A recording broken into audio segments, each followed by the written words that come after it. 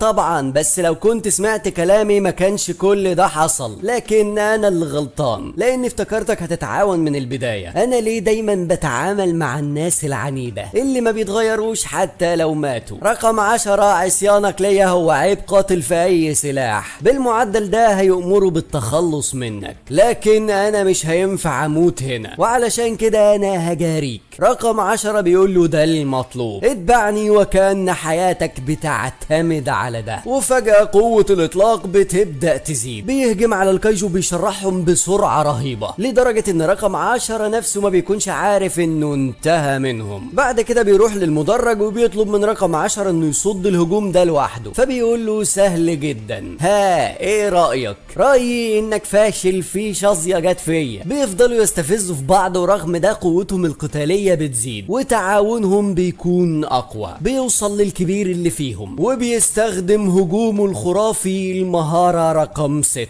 بيخلص على الكايجو في لحظة، ورقم 10 بيقول له زي ما توقعت القتال معاك هيكون ممتع جدا. وبكده يكون المدرج رجع تحت السيطرة. قوة القتال بتكون وصلت ل 77%، وفريق الدعم بيقولوا لو قدر يوصل ل 90% كان ايه القدرات الاسطورية اللي هنشوفها. وفي الوقت ده بيكون في مجموعة من الكايجو الاقوياء جدا بيهجموا على منطقة واحدة، واللي بيكون فيها كافكا واعضاء من الفرقة الثالثة. كافكا بيطلب انه يتدخل لان الوضع خطير جدا، لكنهم بيرفضوا، بيقولوا انه الامل الاخير ليهم ومش هينفع يتحول نهائي دلوقتي، لان في اخر مرة تحول ظهر رقم 9، ولو تحول اكيد رقم 9 هيعرف مكانه. وفي اللحظة دي واحد من الكايجو دول بيستخدم هجوم قوي جدا كفيل انه يبيدهم، ولكن بتتدخل منها بسلاحها الجبار وبتصد الهجوم. كل واحد بيقول انا اللي عندي اقوى سلاح، ومن على بعد 20 كيلو متر منها بتصيب الكايجو واحد ورا التاني. القادة بيعترفوا ان مفيش حد عنده المقدار ده من القوة النارية بين قوات الدفاع في العالم. بتخلص على كل الكايجو العمالقة. كافكا فرحان باللي عملته منها وهي بتكون سامعاه، وبتقول له سيبك من الهبل ده وروح اخلي المدنيين. الامور تسير بشكل رائع. جميع المناطق بيتم السيطرة عليها عليها واحد ورا التاني. الامل بيظهر على وجوه الجميع، ولكن في حاجة غلط. نارومي بيقول لسه الموضوع ما خلصش كده، كارثة رقم 9 مش هتنتهي بالبساطة دي. هيسيجاوا بيقول وهل فعلا هدفهم هو المنشآت البشرية الحيوية؟ نارومي بيقول ايوه انا متأكد ان ليهم هدف تاني، وهنا بنكتشف الكارثة. رقم 9 اللي بيتابع الاحداث عن بعد كان هدفه هو انه يكشف الاوراق الرابحة عند قوات الدفاع، واعتقد انه نجح نجاح باهر ما عدا ورقة واحدة، وهي ظهور الكايجو رقم 8 اللي معرفش مكانه لحد دلوقتي، بس مش مهم. يلا نبدأ المعركة الحقيقية. الداي كايجو الاقوياء بيبدأوا في الظهور عند نارومي وهوشينا وشينوميا. رقم 9 بيطارد الاوراق الرابحة، والبداية عند شينوميا بطلقة سريعة بتخلص على 6 من جنود قوات الدفاع. نارومي بيقول كده انا فهمت الخطة، هدفهم ما كانش مهاجمة اي منشآت، كل اللي كانوا عايزينه انهم يفرقونا ويهزموا اقوى مقاتلين. ده اسوأ سيناريو. في الطبيعي الكايجو المرقم بيحتاج اكتر من نقيب علشان يهزموه، ومستحيل هزيمتهم بشكل فردي، وخصوصا على ايد مبتدئة ما كملتش سنتها الاولى. نارومي بيقول لشينوميا انا واثق في ذكائك انك عارفة استحالة ارسال اي دعم ليكي، خلصي على الشيء اللي عندك. شينوميا بتقول انا دايما كان في حد بينقذني في اسوأ الظروف، ما كنتش انا الشخص اللي بيهزم الاعداء الاقوياء يا معلم الغبي، ده كان هدفي من البداية. بتبدأ انها تخرج طاقة رهيبة، ولأول مرة بتوصل ل 84% من الطاقة المستخرجة. بالمستوى ده تقدر انها تاخد رتبة نقيب بكل سهولة. نارومي بيقول لهم ومن هنا هتبدأ المعركة الحقيقية. شينوميا بتقول بدء عملية الإبادة، فبتقول لها رقم 15 عجبتني الجملة جاري بدء عملية الإبادة، وبتهجم على شينوميا. وبرغم القوة الرهيبة اللي خرجتها إلا إنها لسه عاجزة قدام داي كايجو. بتحاول بكل قوتها إنها تسدد لها ضربة، بتقول أنا خايفة غلطة واحدة وهكون ميتة، لكني لازم أستمر. بيكونوا مبهورين من قوتها، ولكن ده مش وقت الانبهار، لأن رقم 15 بتكون أقوى بكتير. شينوميا عاجزة قدام قدرات رقم 15، بتحاول توقفها بكل الطرق ولكن مفيش أي فايدة، وبتديها ضربة قوية بتتسبب في إصابة شينوميا في الأضلاع وفي الرئة. بتحاول تمسك الفاس بتاعتها، فبتقول لها أنت بتضيعي وقتك بالفاس الضئيل ده وقوتك الضعيفة اللي ما سببتش ليا خدش واحد. القادة بيقولوا إنها تعرف كل حاجة عن شينوميا وكمان بتحاكي قدراتها، ونفس الموضوع عند نارومي وهوشينا. أيوة